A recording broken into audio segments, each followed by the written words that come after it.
Hi, welcome to 303 Garage Talks. Today we got Colin Laughery coming down from Boulder to say hello, and we thank you for your time, Colin. Did you run down today? You got your classic shorts on, not your Speedo. Like we can talk about that in a minute. But Well, people that know me,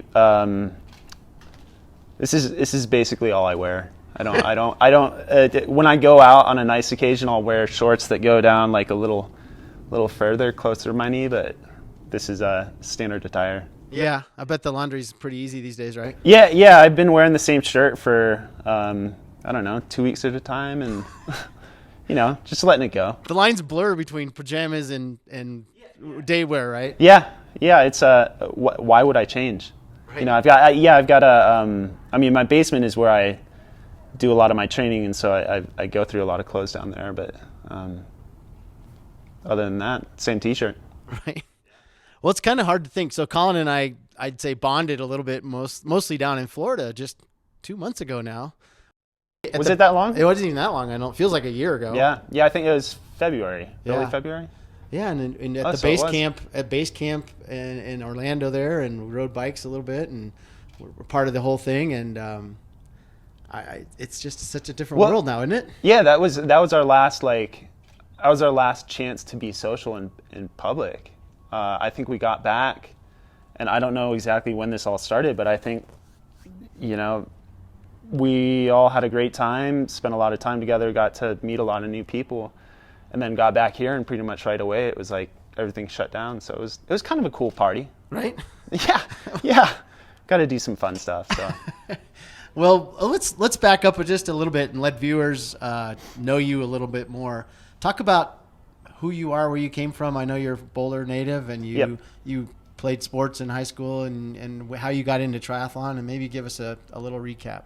Okay, so I was born and raised in Boulder, about 10 miles north of the city, the neighborhood is Crestview, but right before Left-Hand Canyon. Oh, okay. So a little bit out, but grew up swimming locally. I swam summer league through when I was 12.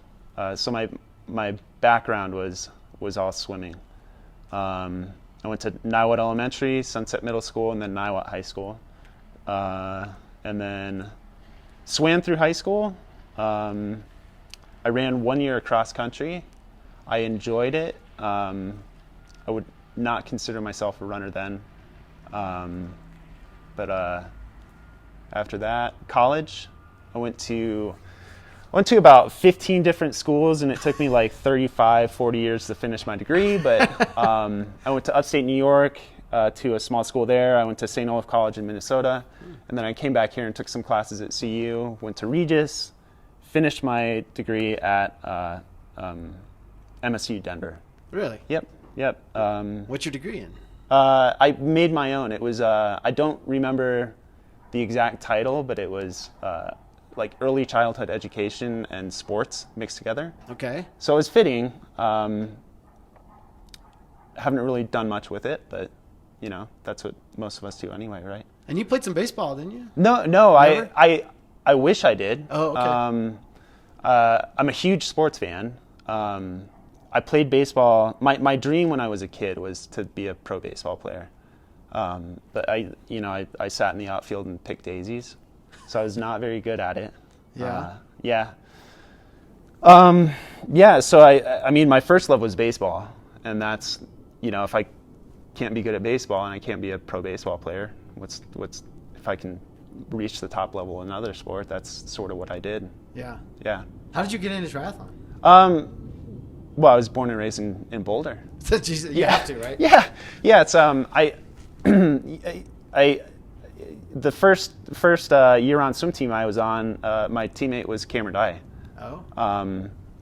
And he took it at a much higher level. He did the same thing. He swam in college, again at a higher level. I think he was Iowa, but came back. And what do you do next? Triathlon. There you go. Yeah. And you've done. We talked on the bike ride down in Florida. How many Boulder? You've done them all. Like Not Yeah. all, but, Oh, you know, yeah. all in your life, pretty much, right? And I think that's a huge reason I do triathlon as well, because I grew up. I think when I was 4 was the first one I had done. So this would have been my 31st, 32nd Boulder Boulder. Wow. Yeah. Yeah. So I've done it every year. That's my favorite day of the year. It'll be tough this year, but I'm gonna run a 10K anyway that day. But yeah, it's just the whole endurance community in Boulder and Colorado is why I'm doing what I'm doing. Do you do the Boulder Boulder seriously sometimes? Oh, Not yeah. seriously sometimes? Yeah. Or is it always like go as fast as you can, or do you sometimes take all the sights in kind of thing? No, I show up at the most nervous I ever get is the Boulder Boulder. Really? Oh yeah. I get there an hour before. The last few years I've gotten up super early, done an hour trainer ride just because I usually run faster after that. But I get there super early, get my warm up in, and I think we take off at 6:55. So I do one loop, and my son is 9 now. I think his first one that he did was when he was 5. So I run it seriously. I come back, I find them, and then I do it a second time. Really? Yeah. And sometimes I'm lucky enough to grab a beer on the course, or There you go. 2 or 3, and I have fun. Yeah. What's your fastest time? I'm curious. I've I've seen some of your times on Boulder fast. Boulder. I think I've done 30, 35, 20 something. Wow, that's fast. Yeah, it's okay. Yeah. Last year was a huge year for me, and I got an award for it. I grew up with my parents always talking about beating their age being a really big deal. So like if you're 60, you go 59. Right. And last year was the first time. I was 36 years old, and I went 35 minutes, and they gave me a certificate and a ribbon, and I framed that, and that's the only award I have on the main level of our house. Oh, no kidding. Yeah, I beat my age. That's a huge deal. I did that once too. Now that I think about it, I should have. They should have sent you something. They did, and I don't think I kept it. Damn Well, yeah. So now I'm one of those old guys that will be aiming for that every year. Oh, darn it. Oh well. Yeah. Now you got pressure, right? Yeah. Oh yeah. Well, I think it'll get easier for the next few years. So. And then, so when was your first pro triathlon? So the first pro race that I did was in 2015. It was the Boulder 70.3. Okay. I had qualified a few months before in New Orleans, and I said if I qualify, I'm going to take it and experience it. So I think it was June 2015. Okay. And how's the pro triathlon career gone? And what's kind of the big overall picture of it in your head? I told my wife I wanted to qualify and get a pro card and do it and experience it. I didn't think I'd keep it around for 5 years. I'm a mid bottom level pro, and I'm not ashamed to say that because I have a lot of fun doing it. But the question was just again, how's it gone for you, and what do you? It's been great. Yeah. When I show up to a pro race and I can place top 10, I'm happy. I'm always driven by time. So if I show up and get a PR, that's a huge deal. It's been good. And you've done all the Boulder Ironmans, haven't you? I've done all but one, pulled out of 2 of them, and finished 2 of them. Okay. So I think there were 5 of them. So 5. Yep. Yeah, I did the first and second, and then skipped the middle, and then the last 2 were pro years. So I got to do those. So what have you loved most about being a pro, and maybe what have you liked the least? I've gotten to meet some of the coolest guys in the sport. The racing age group, I think, feels a little more like cutthroat. Like everyone's kind of trying to, nudge you out of the way. And in the pro field, it's been amazingly everyone accepts you. It doesn't matter if you have a bad race and you finish last as a pro. Everyone's still cool with you. Interesting. Yeah, and I've just gotten to meet some of the coolest guys. Huh. Yeah. What about least? What maybe surprises or things that you don't really like about it? I can't say anything. Anything? Yeah. No. Is there pressure from sponsors maybe? No, because I'm kind of a lone wolf when it comes to like training and racing and all that, and I just do it for fun. So I've never had any big sponsors. I've never really seeked them out, but I just do it at a relaxed pace. Right. So it's sort of a zero pressure thing. That's great. Yeah. So, because your day job, so to speak, is you raise the kids, right? Yeah. Well, up until now. Up until now. Yeah. Right. Because Beth is my wife, and she's in education, so we're all home right now. So I have a lot of extra help. So it's like I did a trainer ride this morning. I'm like, hey, I'm gonna go get a quick 5 miles outside, and this is time when the kids are gonna be starting school. But yeah, when it was normal and when it will be normal again, whatever way that takes us, yeah, she usually leaves before my daughter is up. I've got a 9-year-old son and a 2.5-year-old girl. And then I take him to school and I've got her all day. And then he gets home and she's home fairly late sometimes. And she's getting her admin license right now for education. So she's busy.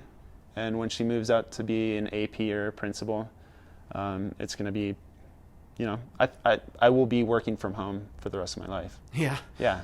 So in Florida, you were on the pro panel and people were asking you questions about training, and you talked about your biking. And yeah, one thing that kind of stuck in my mind was how you get up super early, 4 a.m. or whatever, and you go downstairs and you generally bike for a couple hours, it sounds like. Yeah. And you kind of do a similar routine most every day. Is that right?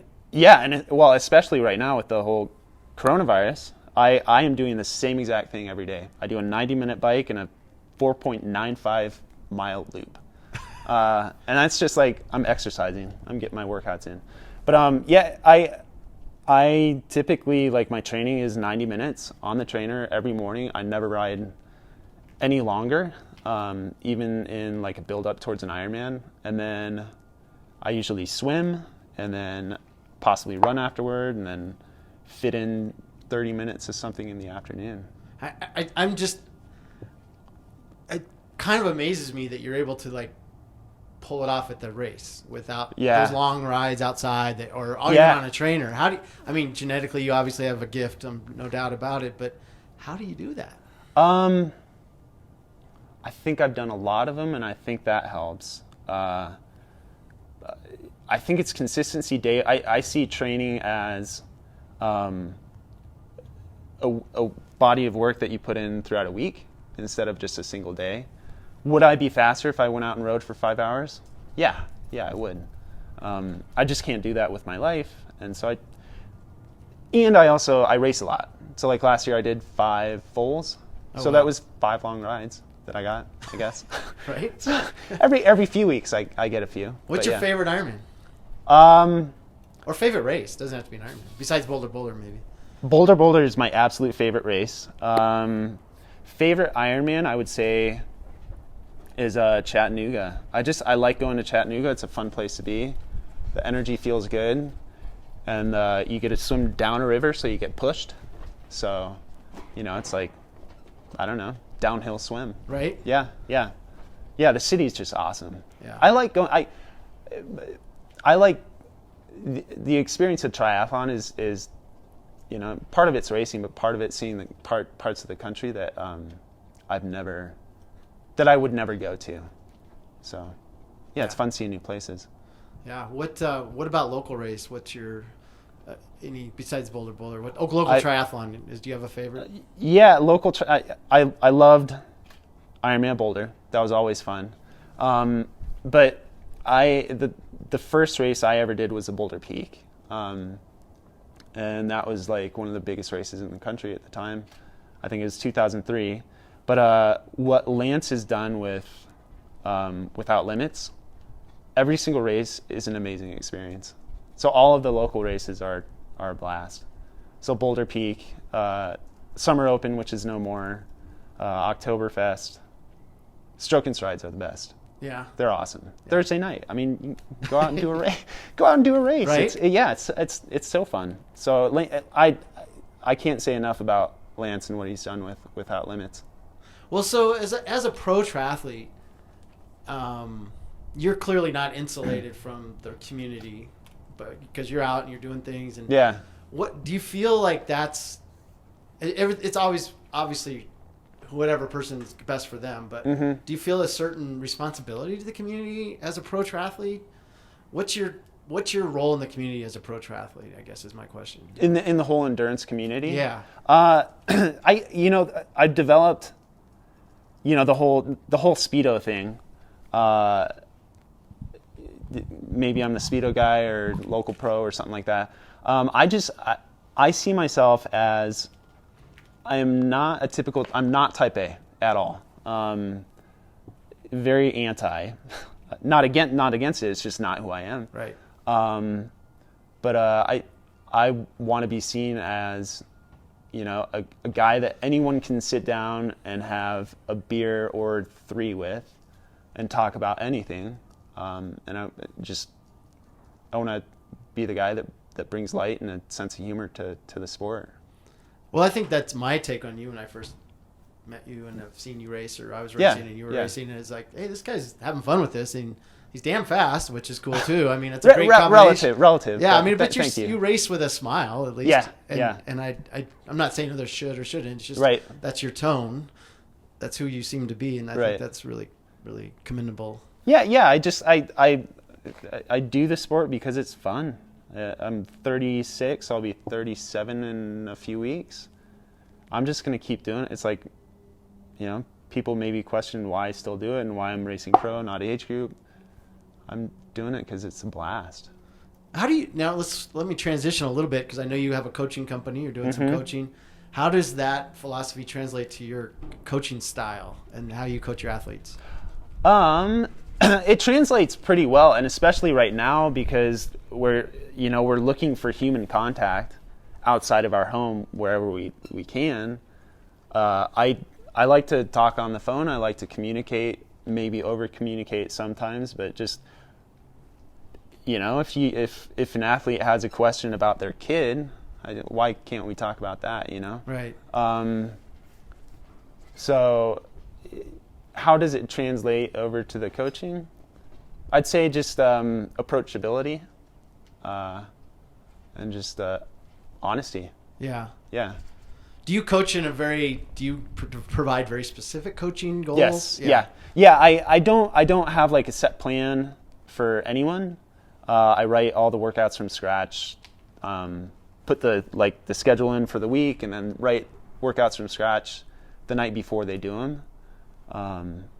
But yeah, was that the... Yeah, I was just curious, because I mean, it's kind of an interesting contrast. You have a nice casual tone. Yeah. Then people sometimes really want that exact workout. Yeah. I'm gonna say you got 10 minutes at 280 watts, and then you have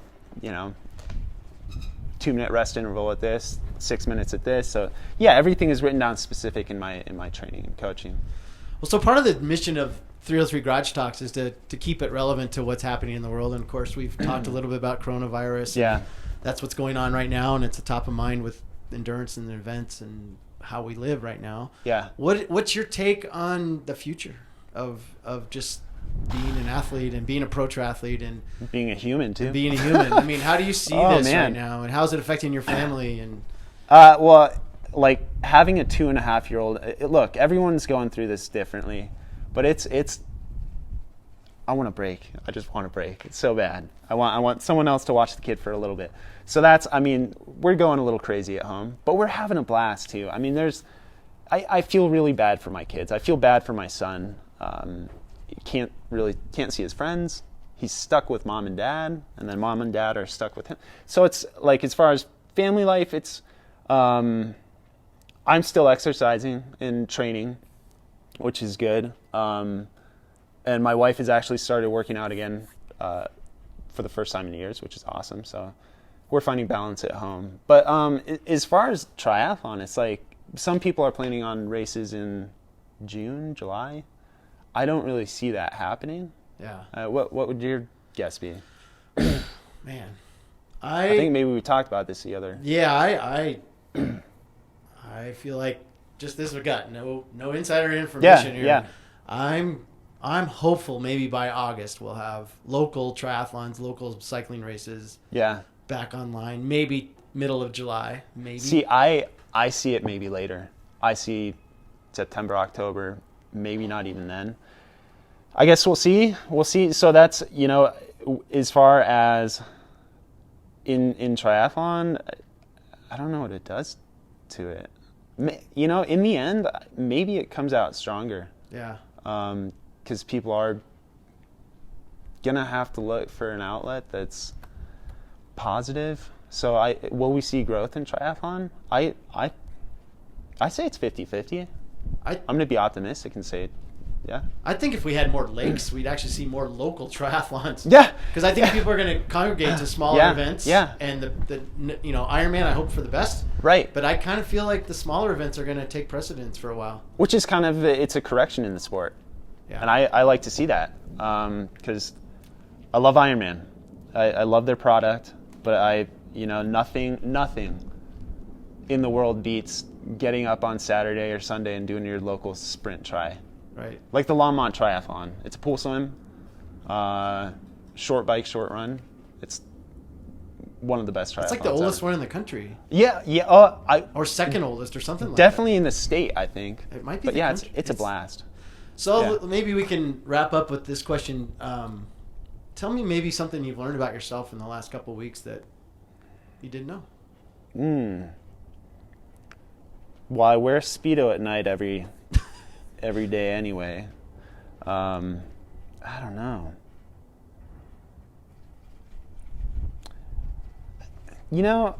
I think I've learned to deal with chaos a little bit more, and this is just as a personal, growth or experience. Just with, I can't. Everyone's at home. I'm used to being at home with my 2.5-year-old, and everyone's at home now, and we're all on top of each other. So just dealing with chaos a little bit more. I'm not type A, but I like my house clean. I like things a certain way, and I can't be like that right now. So I'll take it and I'll move forward with that and just be a little more flexible with things like that in my life from now on. Yeah, that's cool. Well, I think thanks for being on 303 Garage Talks. And thank you for having me. And it was good to get to know you a little bit better. And thank you, Bill. Maybe I'll jump in on the Boulder Boulder and Labor Day and try to hang with you for a couple. Seconds. I hope it happens on Labor Day. A year without it would be extremely tough. Great. Well, thanks again. Thanks, Bill. All right.